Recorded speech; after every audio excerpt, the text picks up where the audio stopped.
So I've been contemplating getting on YouTube for quite some time, and every single time I try, something happens and I can't see it through. Like I end up not on YouTube at all.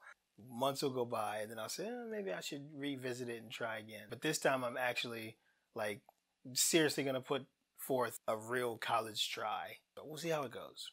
Hello everybody out there, my name is Anthony Williams and I am a digital illustrator and vector artist. Welcome to my channel.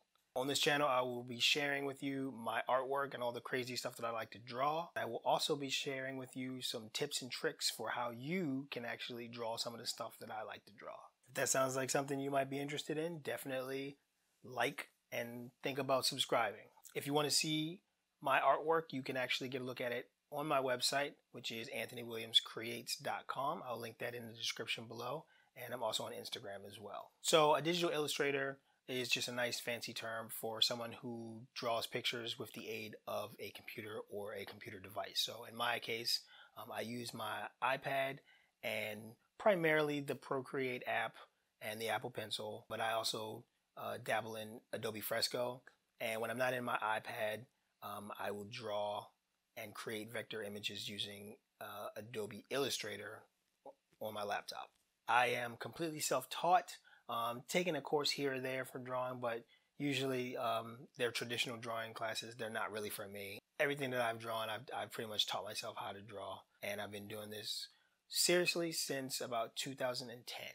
So when I was a kid, I used to draw all the time. I would draw ninjas, I would draw Ninja Turtles, I would draw little skater dudes. But like many artists, when you get older and you see other people's drawings, you get kind of demotivated because their drawings tend to look a lot better than yours.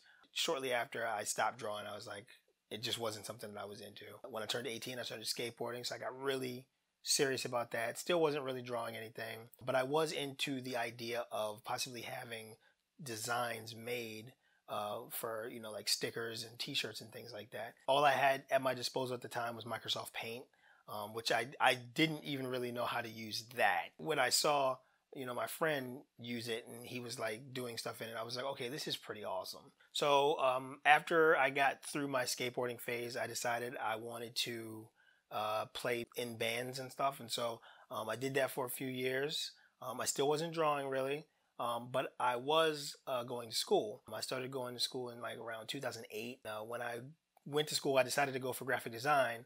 But a friend of mine actually talked me out of it and told me that I should probably just go for computer networking. I had a computer. I was still using GIMP, which is like free, essentially poor man's Photoshop. I still wasn't drawing at that point, but I was like taking pictures and doing a lot of photo manipulation and stuff. And it interested at least one of my teachers, and she asked me why that wasn't my major. And I said, I don't know, I guess you can't make any money doing graphic design. And she was like, no, you can. I probably should have taken that seriously and gone, okay, well then I'm changing my major back, but I didn't. It wasn't until around 2010 when I graduated that I ended up getting back into drawing. I worked at Barnes & Noble at the time. We had paint markers, and so I grabbed a couple of them. They were the Deco color markers that have the really bad fumes that get you all dizzy and stuff. But I liked the fact that I was actually painting with a marker. And I got some paint markers of my own, started drawing some pictures. And I was like, okay, I kind of actually like this. I started seriously drawing around then. I was basically just drawing like cartoon characters and figures and things like that. I was just getting used to, you know, the idea of, you know, seeing something and seeing if I can reproduce it on paper. So in 2010, I actually got another job working for a video game company as tech support. They suggested that I either invest in a game console or invest in a gaming PC so that I could test the games out.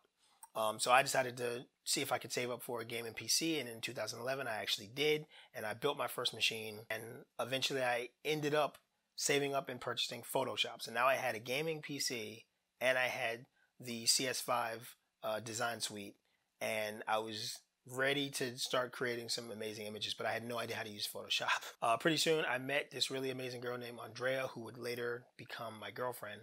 As we started hanging out more and more, and she saw some of the stuff that I was drawing, you know, she told me, you know, you can draw that kind of stuff in Photoshop too. She actually bought me my first tablet, and now I had a tablet and I could draw inside of Photoshop, and I was off to the races for that. Like that was the beginning of everything. And then eventually, like every digital artist dreams of, I finally got a pen display, which is basically a monitor that you can draw on. And that was way more natural for me than the tablet, because drawing on a tablet, you have to draw down here, but you're looking at your monitor up here. Whereas with a pen display, your monitor's here, you're looking right at it, you're drawing exactly what you see. It's horrible for your neck, though. I'll be perfectly honest with you. Staring down at a pen display and drawing is not a good thing for your neck. Once I got that, I started just drawing all the time. And fast forward till today, now I primarily use my iPad to draw. It works perfectly well for me. I'm able to create amazing drawings with it, and I love it. That was pretty much my journey from drawing to digital illustration. So there you have it. That's my story, and I'm sticking to it. If you are interested in following my journey as I draw more stuff and show you how to draw stuff, please consider subscribing to the channel.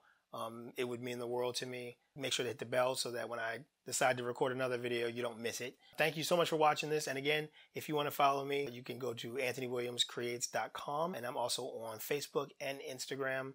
And I'll put those links in the description below. All right, guys, I'm out of here. I got to go draw. Check you later.